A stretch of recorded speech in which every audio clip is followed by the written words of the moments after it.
আমরা ফ্রেন্ড সার্কেলরা মজা করে বলি মেয়ে মানুষ এত কেন কঠিন সাবজেক্টে পড়বে। তারা নর্মালি ফ্রি সময় থাকবে, সাজুগুজু করবে। যারা ইসলামিক পন্থায় ইনকাম করতে চাও, হালাল ইনকামে থাকতে চাও, তাদের জন্য ল প্রেফারেবল না। কারণ লকে অনেক সময় বলা হয় যে লয়ের ইনকামটা হালাল হয় না।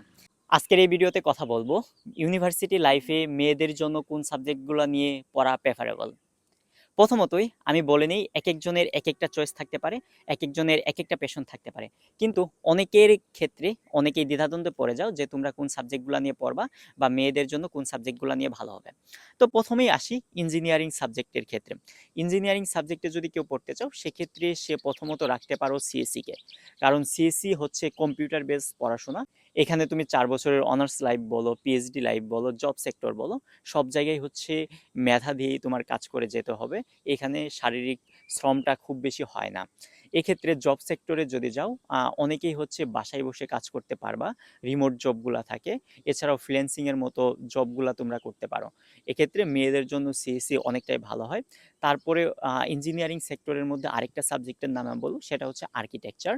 যাদের হচ্ছে ডিজাইন করার অনেক বেশি ভালো লাগে, তারা এই আর্কিটেক্ট সাবজেক্টটাকে নিয়ে পড়াশোনা করতে পারো। এই দুইটা সাবজেক্ট নর্মালি হচ্ছে মেয়েরা ইঞ্জিনিয়ারিংয়ের মধ্যে নিয়ে পড়া ভালো হয়। এছাড়া পিওর সাবজেক্টগুলোর মধ্যে মেয়েদের জন্য বেস্ট সাবজেক্ট হতে পারে ফার্মেসির মতো সাবজেক্ট। তারপর হচ্ছে কেমিস্ট্রি আছে, ফিজিক্স আছে। যাদের ম্যাথ ভাল লাগে, ম্যাথ করতে ভাল লাগে, টিচার হতে চাও ইন ফিউচারে, তারা ম্যাথকে আগায় রাখতে পারো। এবার আসি আর্টসের সাবজেক্টগুলোতে। আমরা ফ্রেন্ড সার্কেলরা মজা করে বলি মেয়ে মানুষ এত কেন কঠিন সাবজেক্টে পড়বে। তারা নর্মালি ফ্রি সময় থাকবে, সাজুগুজু করবে, তারা পড়বে একটু সহজ সাবজেক্টগুলোতে। তো এদিকে যদি আমি আর্টসের সাবজেক্টগুলোতে বলি, সেক্ষেত্রে হচ্ছে ল একটা ভালো অপশন হতে পারে।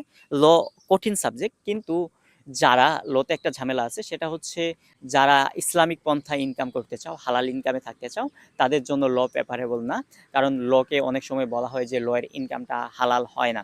এক্ষেত্রে মেয়েরা যারা আছো, তারা ইংলিশকে প্রেফার করতে পারো, ইকোনমিক্স আছে বা অন্যান্য যে সাবজেক্টগুলো নর্মালি হচ্ছে আর্টসের সাবজেক্টগুলা মেয়েদের জন্য যায় আর কি, মেয়েদের সাথে যাওয়ার মতন।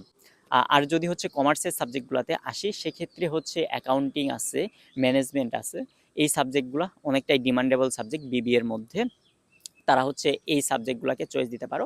এক্ষেত্রে মেয়েরা একটু মার্কেটিংটাকে অ্যাভয়েড করে যেতে পারো, কারণ হচ্ছে মার্কেটিংয়ে অনেক বেশি বাইরে যেতে হয়, বাইরে কাজ করতে হয়। সেক্ষেত্রে তোমাদের এই পরিশ্রমটা হতে পারে। যারা হচ্ছে বাইরের অবস্থাটাকে অ্যাভয়েড করতে চাও, তারা মার্কেটিংটাকে কিছুটা অ্যাভয়েড করতে পারো।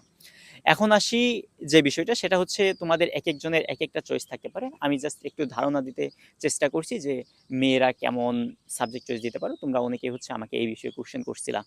তো আই হোপ তোমরা এই বিষয়টা নিয়ে বুঝতে পারছো। তবুও যাদের পেশনেট আসো যে এই সাবজেক্টটা নিয়ে আমি পড়তে চাই, ইঞ্জিনিয়ারিংয়ের মধ্যে এই সাবজেক্টটা ভালো লাগে বা কমার্সের আর্টসের মধ্যে এই সাবজেক্টটা ভালো লাগে, তারা সেই সাবজেক্টগুলোতেই পড়ো। কারণ হচ্ছে ভার্সিটি লাইফে পেশনেট সাবজেক্টটা অনেক বেশি ইম্পর্ট্যান্ট। এটা তুমি যদি একটা সাবজেক্টের প্রতি তোমার যখন প্যাশন না থাকবে, তুমি সেই সাবজেক্টের মধ্যে ডেডিকেশন দিয়ে পড়তেই পারবে না। ডেডিকেটেডভাবে যে পড়াশোনা করবা, সেটা তোমার মন থেকে আসবে না। যেটার পার্সোনালি আমি ফিল করি, আমার সাথে এই ঘটনাটা ঘটে, বা আমি অনেক ক্ষেত্রে সেই গল্পটা অনেক আরেকদিন বলা হবে নি। তো আজকের ভিডিও এ পর্যন্তই। আমি সাজ্জাদ আরিফ, পড়াশোনা করছি গোপালগঞ্জ বিজ্ঞান ও প্রযুক্তি বিশ্ববিদ্যালয়ের সিভিল ইঞ্জিনিয়ারিং বিভাগে।